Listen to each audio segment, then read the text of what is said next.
What's up, comic book fans? You are watching the #1 YouTube show featuring two middle-aged men with Transformers toys talking about Falcon and the Winter Soldier. It would be funny if there was actually someone else doing the exact same thing and then we were like number 2 or 3 or something. Yes. Yeah, they have like 2,000 views like right now. Yeah, that'd be amazing. They like, push back their glasses. They're like, I beg to differ, All right, guys, so what's up? I am Anchor Pete, and I'm here with my friend Brian. We are here to talk about 3 things tonight. We actually died last week, and we have to relive last week's episode, because tonight we are talking about Falcon and the Winter Soldier. We're talking about the Suicide Squad trailer, which there's a new one, and we're talking about Justice League, Zack Snyder's Justice League. Particularly the end of it, because we didn't really get to talk about the end of it. Hell yeah. So what we're going to do tonight, guys, because one of you is named John Edwards, and we're going to do this for you, but for other people too, we're going to do Falcon and Winter Soldier first, then Justice League, which you said was as fun as being at the dentist's office, and then the other one is going to be Suicide Squad at the very end. All right? Okay. So, Brian, I talked a lot so far, so I would love to hear what you thought about this episode 3 of Falcon and Winter Soldier. Yeah, another good, solid episode in my eyes. The show is, meeting all my expectations. A decent amount of plot development in this episode, and I guess some curveballs. Like, I was completely not expecting Zemo to be helping. I just didn't even consider that for a second. Yeah, he was the MVP of this episode. That's for sure. Yeah, I really got a good laugh out of the his breakout scene, when they kind of tell it in past tense and all that. Look, there's John Edwards right now. He's saying sup. Sup, John?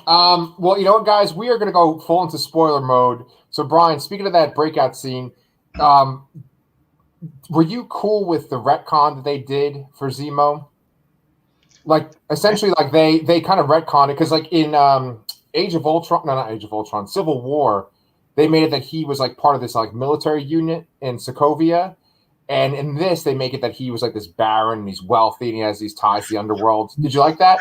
I actually didn't even notice that. I guess I was just so happy to see the connections to the baron aspect of it and the relation to the comics. Yeah. I didn't even really think about it. I guess I got to go rewatch Civil War again. Dude, he was way more like his comic book counterpart this time around. All the way down to the mask, the collar.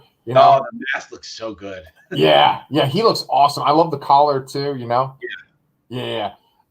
So we last week we couldn't figure out what the GRC stood for. Yes. Global Repatriation Council. Yes, and interestingly, we got another little commercial, which I'm wondering if it will be a theme in all these Marvel shows. Dude, I was going to say the exact same thing. Yeah. The commercials really make you feel like, oh, okay, we're watching a TV show, because this has felt more like a movie. This one so far. Yeah, I definitely agree with that. Yeah. So, speaking of the GRC, there's the Flag Smashers going up against them, and our poor guy, Chicken Livers, man, he got busted this time by Captain America. Did you see that? Yes, he did. And he wasn't too nice about it either. No. He spat right in Cap's face. That is not cool. That's right. I forgot about that. Yeah. I mean, that's. I wonder if that was real spit or not, considering all the pandemic stuff. But that's really not an important detail. Yeah, and we didn't really see much of John Walker and Battlestar this time around.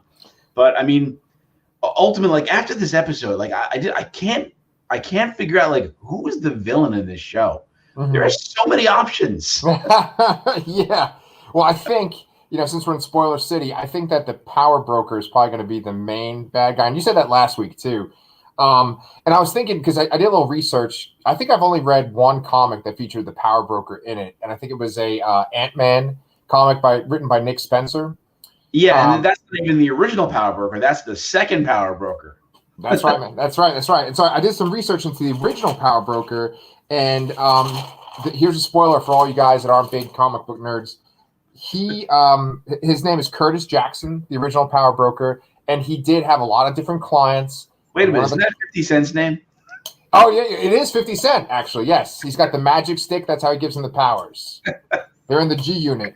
But, no, he was part of Power Broker Inc., and he had this mad scientist named Dr. Carl Malice, and he actually had John Walker as one of his clients. So I think that's what's going to happen. I think you mentioned that last week. So an interesting thing about Carl Malice, obviously you just said that he worked with the Power Broker, and he was kind of the one that redeveloped this. Well, he's been the person developing the whatever it is to give people powers. In the comics, it's not the super soldier serum.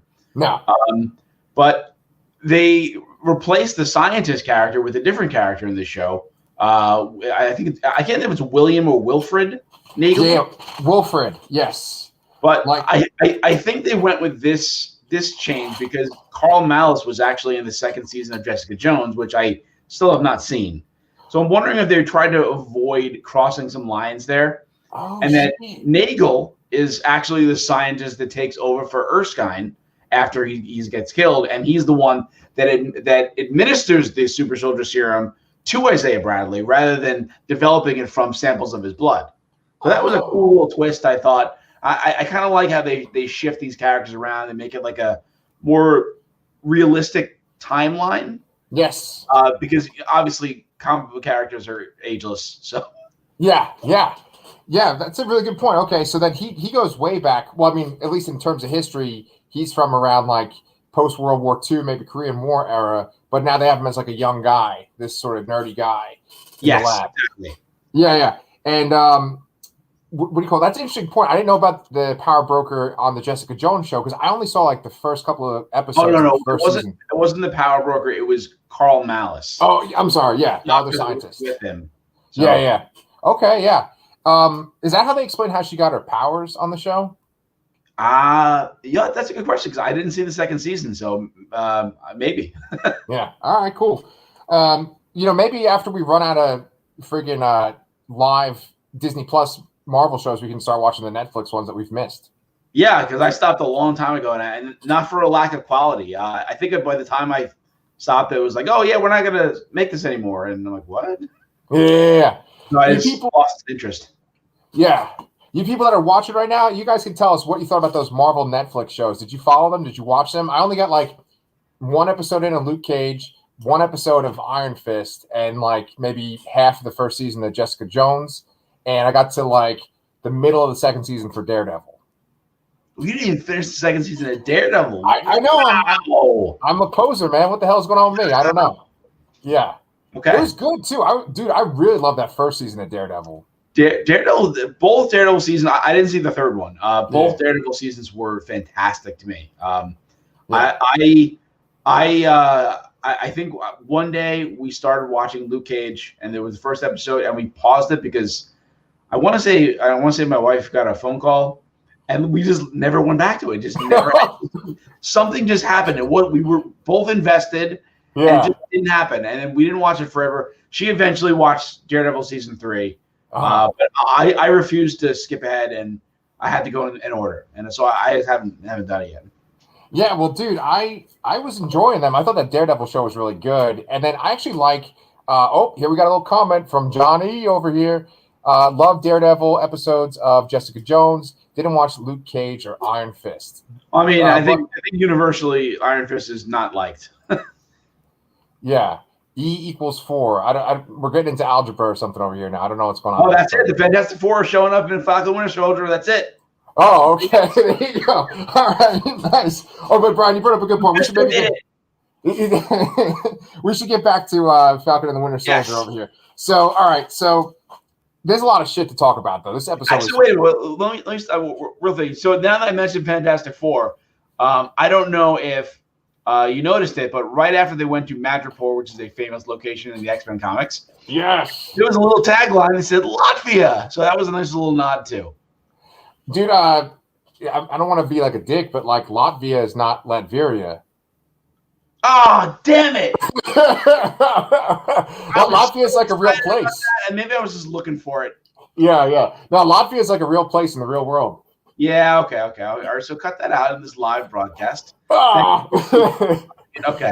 Yeah, so, but anyway, I'm glad you brought up Madripoor because I loved it so much. Like, with these Marvel movies and these shows, right, they're slowly starting to put the real fantastical locations into the real world settings. I love that. You know, we have Wakanda. Wakanda's amazing. And now we have Madripoor. And I just loved that design. I just loved the way it looked. I love that montage where they were showing like people kind of doing like little black market things. I love that so much. Yeah, it had a very like kind of cyberpunk kind of feel to it. And it kind of reminded me that I have to go finish that Cyberpunk 2077 game that I haven't finished yet. That's got what's his face in it, right? Keanu Reeves. Keanu Reeves, yes. Oh yeah, a lot of people love that game. I would play that if I actually played video games.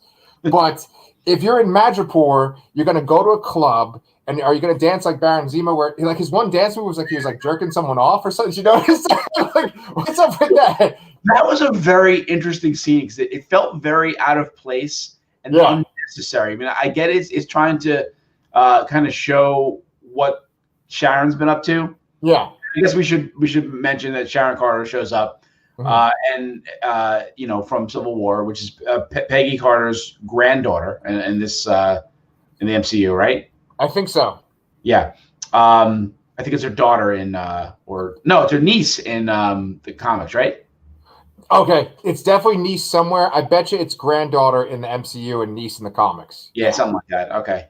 Because in the comics, I regained my cred now after that whole Lafayette Latveria thing, man. Oh, it's okay. It's all right. I've been up since 4:30. Oh, dude. Well, I appreciate you doing this with me. Okay. Yeah. Where was I getting off? Oh yeah. Yeah. It seemed like a weird, out of place scene. Like it just didn't seem like it fit the episode, and it was very short too. But I guess it was just exposition to show that hey, she's got contacts in Madripoor. I think maybe to just my theory on that is. I think sometimes they film things to look cool in a trailer, right? Just to be like, oh, look what we're doing. You've never seen this before. And I think it was just like to kind of give a feeling of like the setting and stuff. Like this is different. There's a nightlife in this one, you know? Because that scene is kind of like a throwaway scene besides his little jerk off move, you know? But honestly, like the interaction with Sharon Carter, I felt like that was kind of a throwaway interaction too. Because I like that character a lot in the comics. I wasn't as impressed with her in Civil War and Winter Soldier, but it just, to me, it just felt weird that she's like, you know, this patriotic person working for S.H.I.E.L.D., and then she gets mad and she starts like stealing art or something, right? Like, yeah, it was a little odd. I mean, I guess they're implying that one, she didn't get blipped, and she was actually around and active for that whole time, but. It's interesting that ultimately everyone's name got cleared in some manner, except for her that was involved in the events in Civil War. It seems a little odd that they wouldn't have gone out of their way to help her out. I mean, I'm assuming Cap did this, you know, had some hand in getting the people out of jail, you know? Yeah, actually, wow, dude, that's a really good point, right? Because I mean, unless she was just totally off the grid. It did seem. Again, I said in the beginning there was a lot of curveballs. Like Zemo was one. I think this was another. It's like what we seen. It's almost. I feel even though she was helping, I have a feeling there's some kind of villainous twist with her. I was very interested in the last scene we see her in. By the way, she kicked a whole ton of ass in this episode. She sure did. She killed like 30 guys all by herself. Really, it looked really badass. Yeah. She got in a car at the very end of her last scene. She got in a car. And she said, you know, she's on the phone. She said, yeah, we have a problem. We have to talk. And I'm kind of wondering if maybe, you know, she's talking. She's in cahoots with the power broker. Yeah. Or they're going to think, like, what if she even could be the power broker? Ooh. But that doesn't make sense because then whose henchmen were going after her in a way, you know? Okay. Who put the bounty out for killing that mid-level like Selby, right? Was that like her name was Selby or something? Yeah. Well, dude, I had a question. I didn't know, like, there's this one part where Selby has him in the office, right? And then Sam gets that call from his sister, and she's like yelling at her kids to eat Cheerios or something, right? And then she says Sam, and she's like, who is Sam, right? And they're gonna shoot him, and then someone snipes her, right? And I'm like, that wasn't Sharon Carter, right? Wasn't that someone else that sniped? I think it's implied to be Sharon Carter, but it seems really, really insane that she was there to snipe that window, and then in another building somewhere else, able to snipe 2 other guys, and then also get down to the alley in like way too quick a time. Yes. Well, you know what we can do right now? Because our show is so watched and we are on the pulse of things, right? Let's start a rumor. Let's get some speculation. Maybe she's the power broker. Mary Madripoor. Maybe she's Mystique. Maybe. Please don't. Maybe she's what? Maybe she's the Flash. Oh yes. Okay. Yeah. Yes. That makes a lot of sense. DC crossover. Oh, dude, we nailed it. Yes. I gotta see those thumbnails. Yeah. All right. So, like that. So, okay, we kind of addressed the Sharon Carter stuff. Let's talk about Zemo for a little bit. Sure. Zemo is just like super charismatic in this, and he seems like the Zemo that we know from the comics. This Zemo, I feel like, could easily run the Masters of Evil. What do you think? Absolutely. Although he seems a little more. I mean, I guess the Zemo in the comics is more on the honorable side, but he seems to have some kind of code. It seems a little different than the comic version. But yeah, I can see him running a group and having some whole other thing going on. But I'm still not convinced that who the actual villain is. The Power Broker has been too like over everything. He's been very in the background, and I'm not sure that it's going to be the main focus. Yeah. Well, John's got a theory too. This might be the main villain. He's saying that Sharon Carter is Mephisto, so yeah, that makes sense. That's got to be it. Yeah. And so, yeah, she'll turn into Al Pacino. It's going to be amazing. But, all right, so, like, with Zemo, I called it like he was going to kill that scientist. I knew for a fact. I was like, okay, they're alone with that scientist. He's going to shoot him because he's got this whole stance where he doesn't want super soldiers and he doesn't want, essentially, the Avengers. You know, he's so anti-Avengers. Yeah, but it seems it's interesting that he didn't seem to have much of a problem working with Sam, though, who I guess is an Avenger. I mean, I don't know if the Avenger still exists at this point, but he is an Avenger. Oh, yeah. Avenger. So he didn't seem to have a problem with that. But, yeah, it definitely was in his character to take him out. I got nothing after that. I don't know where I'm going. Dude, you're up since 4:30. It's all good. I can't finish thoughts. I said this to you last week. It's all good. Well, yeah. Well, I'll do a tangent. That's my thing. I go off on little tangents. So, I love the humor with Sam in this episode. It just Anthony Mackie's real funny. You know, that whole scene where he's at the bar and he's pretending to be like whatever the hell he was. He was like something like Smiling Tiger. Smiling Tiger. There you go. Yeah, and then they make that drink with the snake and they put like little pieces of the snake in the drink. Yeah, I love. What part of the snake was that? But I mean, just the quick little double take he does. Yeah, it's just great physical comedy. Oh yeah, so good. And then just to have Bucky kind of be that Winter Soldier, or at least pretend to be the Winter Soldier in that moment too. That was really great too. Just that whole Madripoor sequence was excellent. Yeah, that was a great, very physical, close range fight sequence there. And my other favorite comedy line in this episode was when they're running away in the shipping crates. Sam says, "That's what they do in every action movie ever." Right. Yeah, but see, now Bucky's not going to know that because he doesn't really watch those movies, you know? Yes, exactly. He likes music from the 40s. Right. And that was interesting, too, because he had Cap's book. Do you remember we made reference to Cap's list? So he's got Cap's actual book. That's actually the actual book, which is very interesting. And again, they mentioned that Naga's... the guy whose son he killed. Yes. Nakajima? Yeah, that sounds right. Yeah. They mentioned that. Which, I mean, obviously that's going to come back in at some point. Although I think that's going to be more of a minor, like, character arc closure deal than anything major plot wise. Yeah, I agree. So one other thing too, because I have all these notes, but I was going to say that I really like the way that this show works in the blip. That like they establish that some people have been around the whole time, like Sharon Carter, like you said. They establish like how the world has been affected by the blip. They establish how, like, even that guy that was the scientist that we were talking about. What was that scientist Nagel, right? He was saying that he was working on the super soldier serum. He was getting it done, and then he turned to dust. I love that little reference there. I think that was great. Yeah, that was interesting too. It's he was on a project. Someone was paying him to do something, and then it just got forgotten about because everyone half the population got dusted, and then how do you pick up after that? I mean, and everything's not gonna just shift back into place, but you spend enough money on something, you figured someone would follow up on it. Yeah, especially like that particular project, so important. So then we just see a little bit of the Flag Smashers towards the end. We see that Carly is getting real serious. Her mother just died. She tried to get that scientist to like help her mom, but she couldn't. And that's going to basically. Oh, go ahead. Interesting that you said this is her mother. I don't feel that they directly imply. I mean, I guess we can assume that, but I don't feel like they directly implied it was her mother. Okay. Yeah, well, because they said that she was a teacher, so maybe she could have been like a teacher that was like a inspiration to them. Maybe got them on the cause or something. Maybe. And I wonder if that's a detail that we need to remember or pay attention to, or that name. I should look that name up because I don't think I did. Because they said it a few times. Mama Danya. Mama Danya. Yeah, that doesn't ring a bell to me at all. Yeah.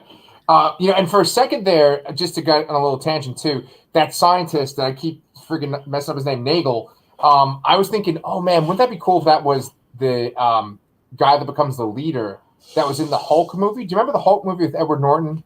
Yes.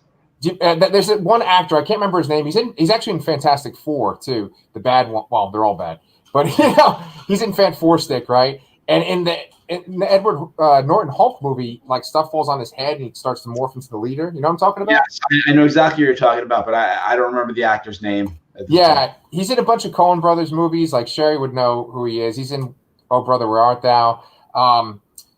But I was thinking, that'd been cool because he kind of looked like that guy for a minute. Well, I don't know. He's dead now, so he's dead. Oh yeah, that doctor's dead. Yeah. So guess what? Another little side note too. This episode was written by Derek Kolstad, and this is Derek Kolstad's week, man, because this episode came out, and then he also wrote The Nobody, which just came out in theaters. I didn't know that. Yeah. So a little plug for the show. If you guys want to see a review of Nobody, me, Sherry T did a review of that last week. So what else you got for this episode, Brian? We didn't really talk much about the Flag Smashers, but and continuing on that, we know that there were 20 super soldier serum vials created, and they've used 8. So but they have in their possession more than that. Where do these other 12 vials go, or have they go? Where have they gone? Yeah.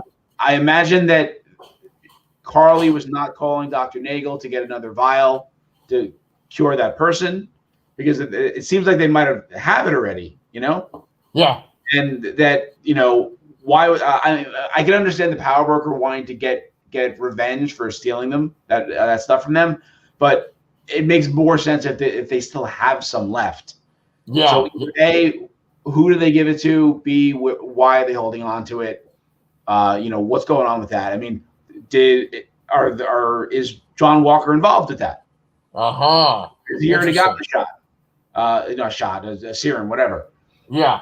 And the other thing I wanted to point out too is that they've kind of in the last episode they kind of played up the Flag Smashers as a little more gray.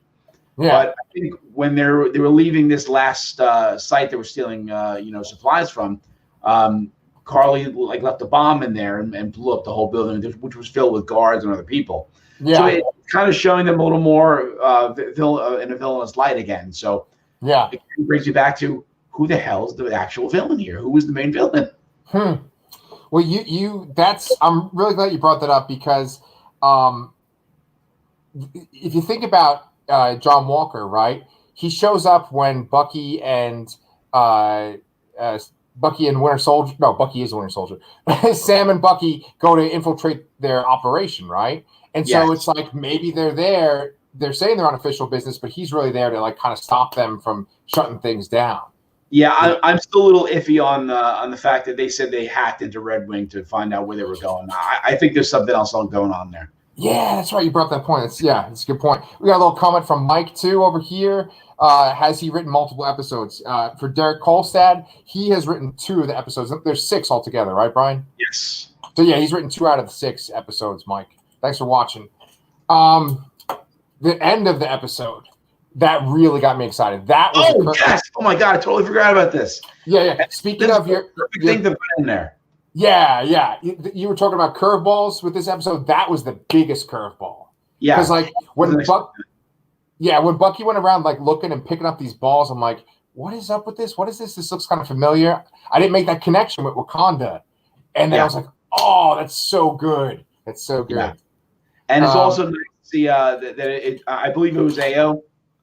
Right. Who doesn't have as big of a role in the movie as she does in the comics. Yeah. So it's cool that I don't think they were going to get Lupita Nyong'o or Denai Guerrero. I don't know how to say her name. Michonne from Walking Dead. I don't think they were going to sneak in those characters without people knowing. So it's a great way to do it because it's not as well known actress, but it is a fairly well known comic character for Black Panther fans. Hell yeah! Now here comes another one of our bets. How are they going to refer to Black Panther? Because she's going to say something. Now, is she going to say the Black Panther? Is she going to say King T'Challa? Because I'm wondering how Marvel is going to address Chadwick Boseman's death. You know what I'm saying? So how's she going to talk about that character? Because if she says the Black Panther, maybe there's another Black Panther already. Maybe it's his sister. Maybe it's Shuri, right? Wow, that is a great question. And again, I think there was some plan to have Shuri take on the mantle, but I think they were a little worried about the actress had a few not Gina Carano-esque posts on social media. Oh, okay. Not as bad, but I think there was one, and maybe they nipped it in the bud there. But I really don't know what they're going to do with that franchise. I mean, that was a huge cultural phenomenon, and to not have that character, that actor and character around it's a huge void to fill. Yeah. Okay. Man, I don't think they're gonna casually reference his death off camera in a sense, in a TV show. It's got to be mentioned somewhere bigger somewhere else. So I think that they'll still say T'Challa. Okay. And I think that we'll have some kind of other event later on in a more prominent movie where the character gets killed off or something. Okay, that's interesting. Okay, so that could be our bet, because I think that she'll say like a vague thing and she'll just say the Black Panther and she's not going to say like T'Challa. And I think that when the time comes for the sequel, I don't think they're going to do a thing where like it's like his face superimposed or some kind of footage from a previous. I don't think they're going to do that. I think it's like the movie's going to literally start with like Wakanda's king is dead or something like that, and it's like the whole movie's about replacing him. That's my theory. Yeah, I definitely. I mean, they said that they're not going to do any kind of weird CGI or hologram crap. Okay. For that character. So, but still, extremely curious how they get around that and what kind of stories they tell in a Wakanda based or Black Panther 2 movie. Yeah. Well, that's awesome. With her coming in, like I feel like she's maybe going to be around for like one episode, and she's going to talk about how like they want to bring Zemo to Wakanda to face justice, and they'll probably get some pushback from Bucky. But I think that's kind of as far as it's going to go. Yeah. Well, we have to think about where everyone's going to end up at the end of 6 episodes. Yeah. It's very possible that they take Zemo at the end, and that's it. Oh, that'd be cool. Maybe he gets away, maybe he doesn't. I don't see him going back to whatever prison he was in. No. I don't see that happening. Dude, that's why I love having these conversations with you, because it's like I didn't even think of that, and that's actually really that'd be cool if like they brought him to Wakanda, and then you almost had like a Masters of Evil kind of thing where like he's able to hire villains to come to Wakanda to try to like break him out. Like that could be in Black Panther 2. Probably not going to happen, but it'd be cool. That would be an interesting character. I mean, could they have him as a villain in a Black Panther 2 movie? Maybe. And see, the thing is, right, Black Panther 2 could be more like Avengers focused. Because you were saying to me, like, last week, you're like, hey, where are they going to show Bucky and Sam again, right? Maybe they could be in Black Panther 2. Maybe this is like setting it up. That's very cool. I mean, also, if you really think about it, the 3 Captain America movies, only really the first one is a Captain America movie. I mean, the second one feels like a little more Avengers, but then 3, it practically is an Avengers movie, you know? Oh, yeah, absolutely. Absolutely. Yeah. Okay, good point. So, do we have anything else for this episode? We're 3 episodes in. I don't think so. With Halfway Point, I'm loving the show. I'm very excited to see where it is. Maybe not as, crazy theory crafting as much as WandaVision, but I'm still enjoying the ride. Nice. Yeah, I feel the same way. I know that right now, like on Twitter and stuff, the buzz is like, who's the power broker? And Danny, if Danny's watching right now, he was saying that he was kind of hoping that the power broker would have been Dr. Doom, but it's not going to be Dr. Doom from Latvia. Oh, yeah, Latvia. Yes. He's got those hats, those funny hats. It's okay. Oh, man, I hope I didn't insult any Latvian people that, Dr. Doom is their president. But, so I just really enjoyed this episode a lot, and I'm looking forward to the next 3 episodes, too, and talking about it with you. So absolutely. All right. So let's go ahead and let's finish up our Justice League coverage, our Zack Snyder's Justice League, not Scott Snyder. So I'm just trying to think of connection. Wait, what's that? I didn't even think about that last name connection. Oh, dude, Scott Snyder and Zack Snyder? Yeah. I bet Scott Snyder gets a hard time, because I bet people sometimes think he is Zack Snyder because he's connected to Justice League. Yeah.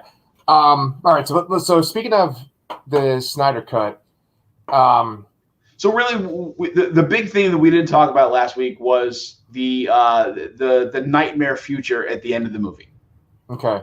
That's what we didn't talk about, and I mean, really, you can't talk about it without talking about Snyder's supposed plans for his 5-movie series, which we've seen 3 of. One was Man of Steel, the second was Batman vs Superman, and the third was Justice League. And then there would have been 2 more Justice League movies.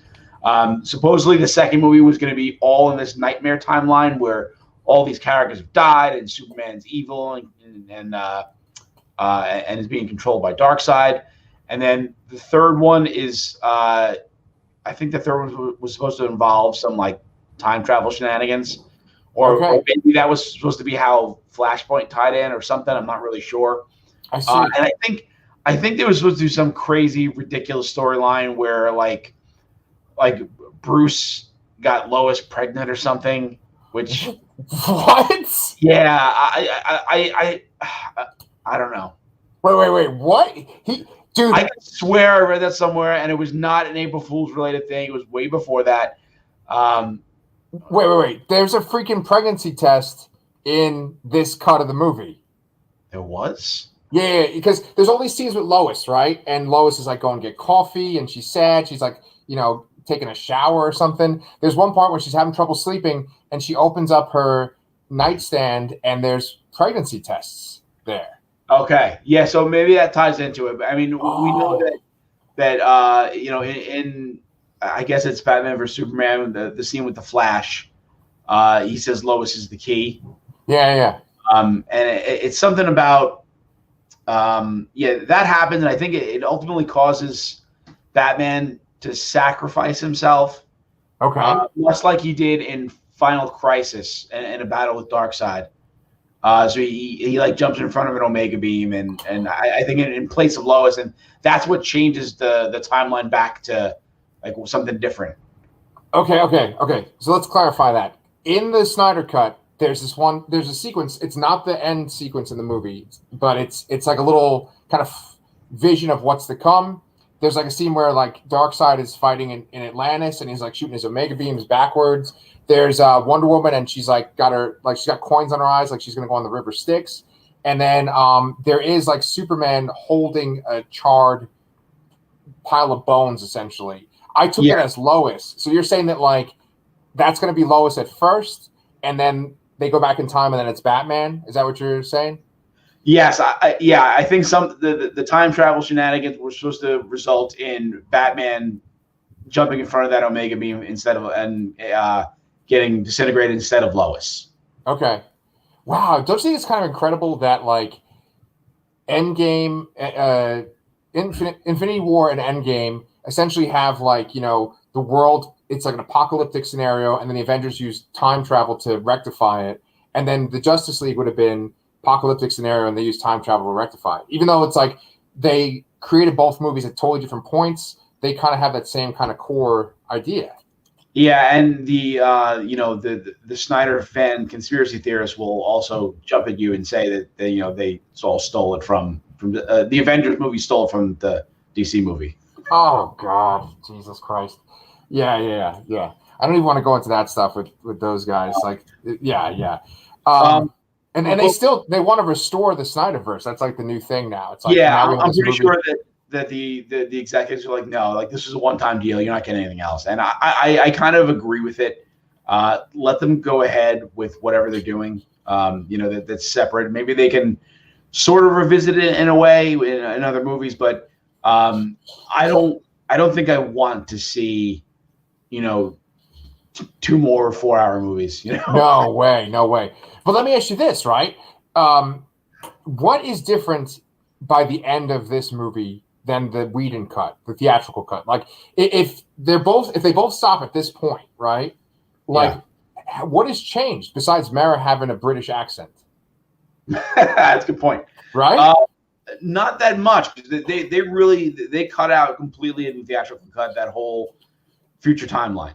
So that only exists in that one little scene in Batman vs Superman, and that's it. Yeah. So that's kind of like a hanging thread, but ultimately the movie ends at the same place. Otherwise, you don't get that view of Darkseid. You don't know that he's still out there. Yeah.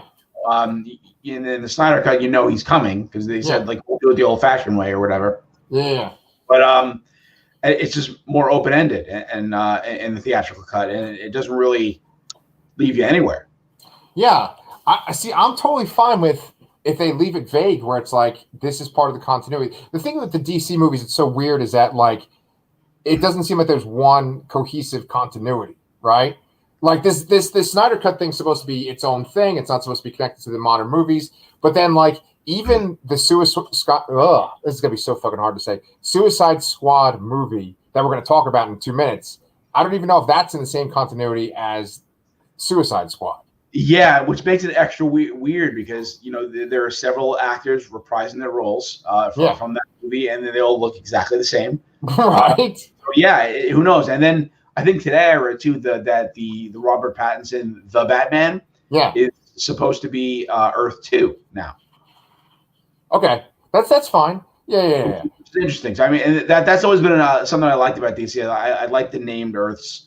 I guess Marvel does it with the universes and the numbers too, but I feel like there's more significance with the titlings in the DC ones. There's more familiarity. Yeah. Did you read that thing? Yeah, you read John's thing. Okay, yeah, there you go.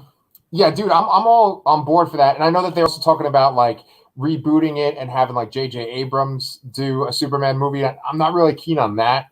But like, you don't want to see a movie with tons of lens flares? No. I mean, honestly, like Rise of Skywalker really turned me off of J.J. Abrams. I really like The Force Awakens, but I don't like The Rise of Skywalker at all. Yeah, and I don't know if we're going to agree on this or not, but The Rise of Skywalker was my least favorite of those 3 movies. It's your least favorite of the sequels. It's your least favorite of the sequels? Yes. Yeah, me too. Yeah. Okay. Yeah, sorry, John, if I don't know how you feel about the sequels, but yeah. I don't think he likes them either, actually. Okay, good. Okay, so anyway, man, we're like insulting like Star Wars fans and Snyder people. We're gonna get it. We're gonna get all those viewers that way. Yeah. Yeah, there you go. So anyway, but with J.J. Abrams, I think that they were talking about getting a new guy, like not Henry Cavill, and I'm okay if like that's in the same universe as the Robert Pattinson Batman. If like that's Earth 2 as well. Yeah, that would be very interesting to do. Although I'm kind of a little like sad that I did like Henry Cavill's Superman, and it kind of sucks that if that's the end of it, Yeah. If he had the right movie, that would the right script, the right director, then he could really shine as Superman. Yeah. So let's see. Here's John's thing. 7, 8, and 9 are expensive fan films. Okay, I kind of thought that might be what you were thinking, John. So, and Brian, there's another thing too. You were saying that you don't feel like the Black Adam movie's ever going to get made, and they've announced a release date for it. They've done that before, but I think they showed some pre-production shots. So, okay, maybe. Okay. All right. So why don't we actually talk? My new never being created movie is going to have to be Thundercats then, because again, they've been saying that for years. And have you watched Godzilla vs. Kong yet? I have not watched. Yeah, I haven't watched any of those movies yet, and I have to watch everything in order. Okay. I feel sorry for you, man. So anyway, all right, we're going off tangent. Let's go to the end of Justice League. Let's talk about that nightmare sequence, right? Let's talk about Jared Leto's Joker, right? Yeah. God help us all. Sometimes Jared Leto, however you want to say it. Right, Leto. Yeah. But sometimes he's really good in things, and sometimes he's over the top. And I think there's just too much pressure to play that character these days.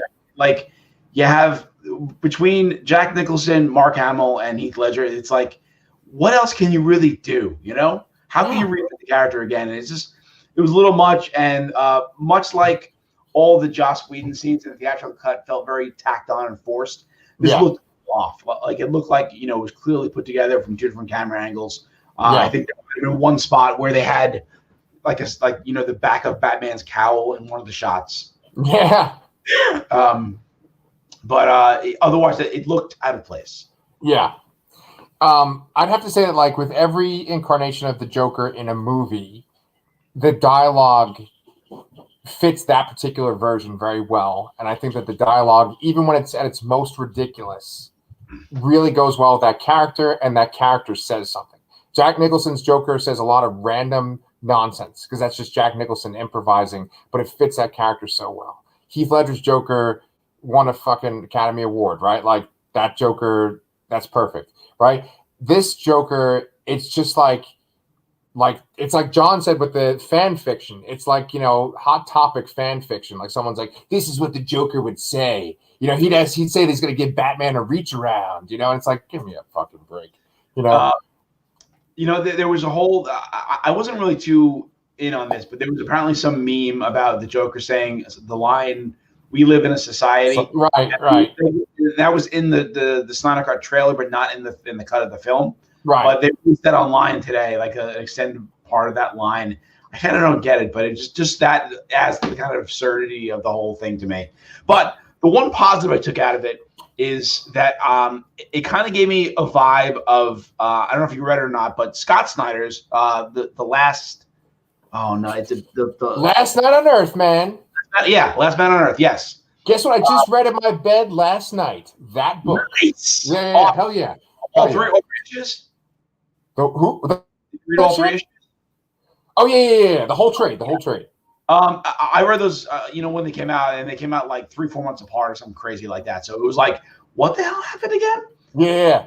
But yeah, I liked the little Joker head in the jar thing. I thought it was a fun little thing, and and it worked. And this kind of gave me a little bit of vibe of that, because it's like them traveling through a desert or just desolate area, and Batman and the Joker working together, which Yeah. I actually thought about that a lot too, like the inverse of it, right? Because I'd seen the Snyder Cut and then I was reading the book.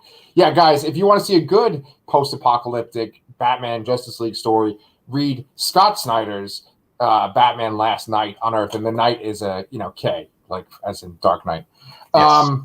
So there's that whole sequence, and then Mera's around, and Cyborg's around, Flash is around, and then we see more of Joe Manganiello's Deathstroke, which I'm all for that. I'll take Joe Manganiello Deathstroke, if you'll give it to me, Yeah, it seemed it was interesting that he was in both post-credit sequences in both cuts of the film.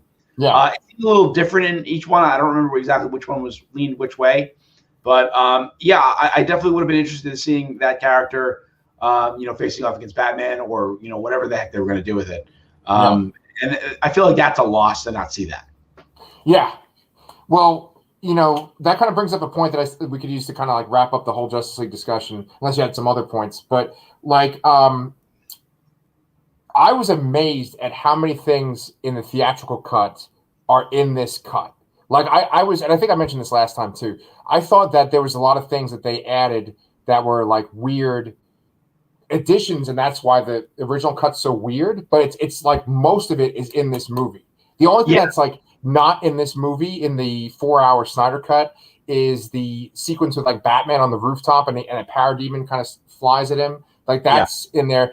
And then of course like the awkward jokes, but like them digging up Superman's body, like so much of that shit is just in this movie.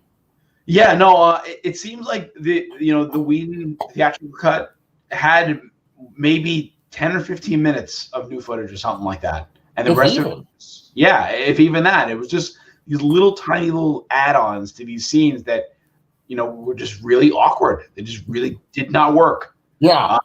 And I'll stand by in terms of if I had to pick one or anything like that. I think that there is a good movie somewhere in the middle ground there. Like, 4 hours is too long. It's just too much for the movie. The movie is way too super serious. Yes. I'm not super invested in the Nightmare Future at all. So if that went, like, I'd be totally fine with that. Yeah. But there is a decent movie somewhere in there. Yeah. If it was even like 3 hours long or just under 3 hours, I think that I would have liked it a lot more. And then like it would rank pretty high in the DC movies, like the new DC movies. And I don't have time right now to like rank them all, but I would rank this a lot higher than a lot of them. This 4-hour cut. Yeah, and you haven't seen all of them. Again, the bar is not that high, and at this point, the only one I haven't seen is Aquaman. So yeah.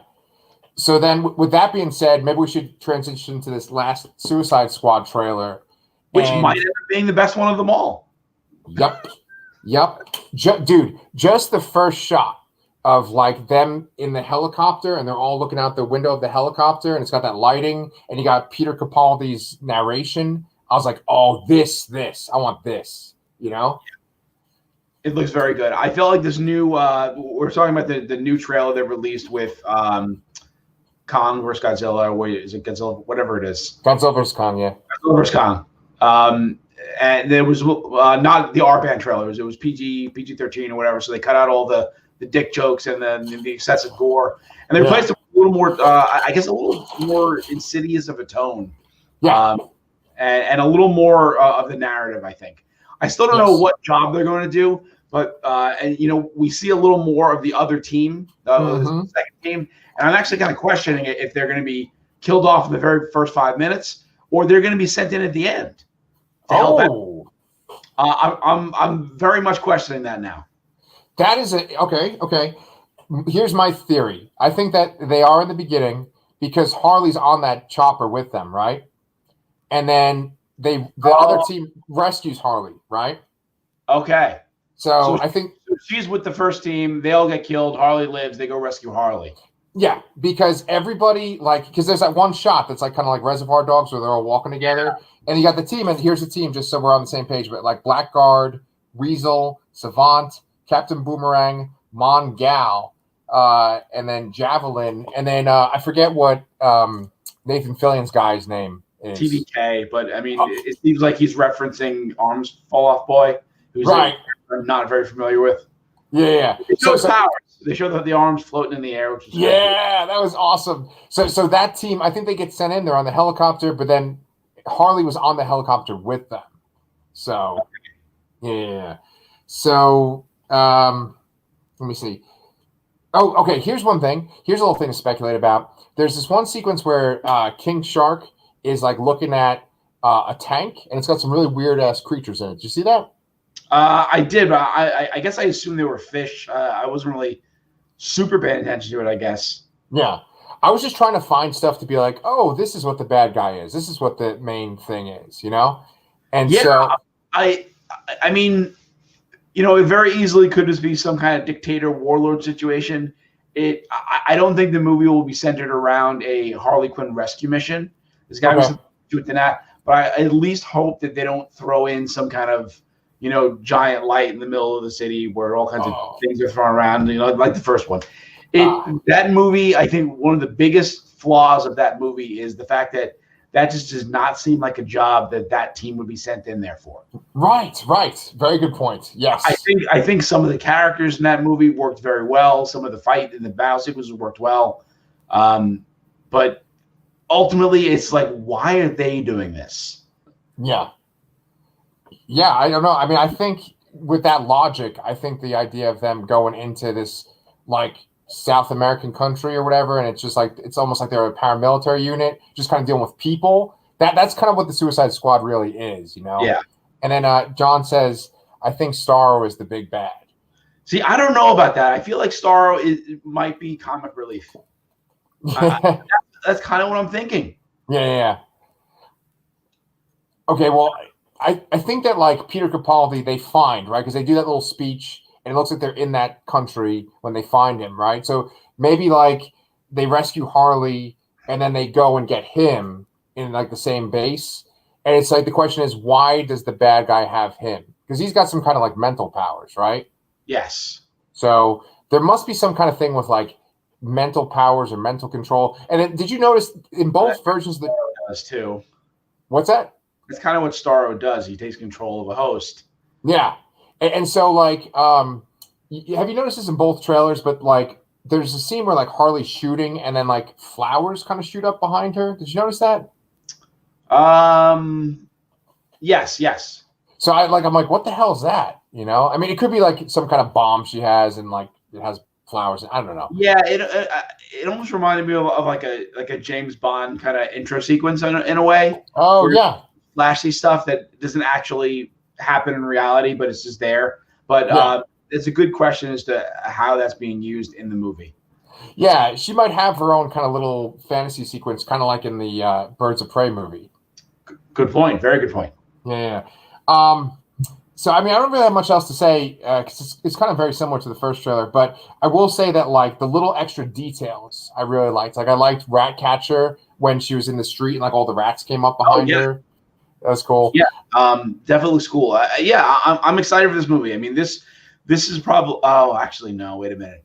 I was going to say, out of all these HBO Max movies that I was, level of excitement, I was going to say this is the one I was most excited for. But then again, I have to.